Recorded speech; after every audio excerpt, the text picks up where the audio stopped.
বাঁশপুকুরে গভীর রাতে সশস্ত্র ডাকাতি, গৃহকর্তাকে বেঁধে লুট, নগদ ও স্বর্ণালংকার। এলাকায় ব্যাপক আতঙ্ক।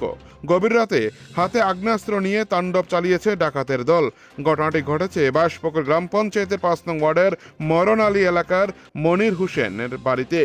বাড়ির মালিককে দড়ি দিয়ে বেঁধে রেখে নগদ টাকা ও আনুমানিক ৫ ভরি সোনার গয়না লোড করে চম্পট দিয়েছে ডাকাত দল।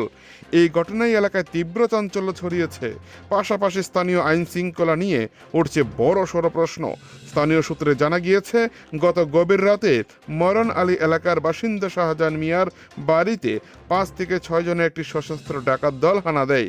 দরজা ভেঙে দুষ্কৃতিকারীরা ঘরের ভেতর প্রবেশ করে। পরিবারের সদস্যরা কিছু বুঝে ওঠার আগেই আগ্নেয়াস্ত্র ঠেকিয়ে তাদের মুখ বন্ধ করে দেওয়া হয়। এরপর গৃহকর্তাকে একটি ঘরে দড়ি দিয়ে বেঁধে রেখে আলমারির চাবি ছিনিয়ে নেয় ডাকাতরা। ভুক্তভোগী পরিবারের দাবি, আলমারিতে থাকা কয়েক লক্ষ টাকা স্বর্ণালংকার ও কয়েক হাজার নগদ টাকা নিয়ে চম্পট দিয়েছে দুষ্কৃতিকারীদের একটি দল। পরবর্তী সময় পুলিশ ঘটনার খবর পেয়ে গোটা ঘটনার তদন্তে নামে এবং এখনো পর্যন্ত কাউকে গ্রেপ্তার করতে পারেনি বলে জানা গিয়েছে। বাঁশপুকুর থেকে নিজস্ব প্রতিনিধির রিপোর্ট, টিভি 100 বাংলা। কালকে রাত্রে আনুমানিক 2টা বাজে, তখন আমার বাড়ির ঘরের দরজা ভাঙ্গিয়া ৫-৬ জন ঘরে ঢুকছে ডাকাত দল, অস্ত্র নিয়ে। ঘরে ঢুকে আমার মুখ টুক চাবি ধরিয়া 4-5 জনে মিলে আমার 8 ঠেক বাঁধিয়ে লাইছে। বান্ধিয়া তারপরে আমার ঘরে যা ছিল স্বর্ণ গয়না টাকা পয়সা সব লুটপাট করে লেছে।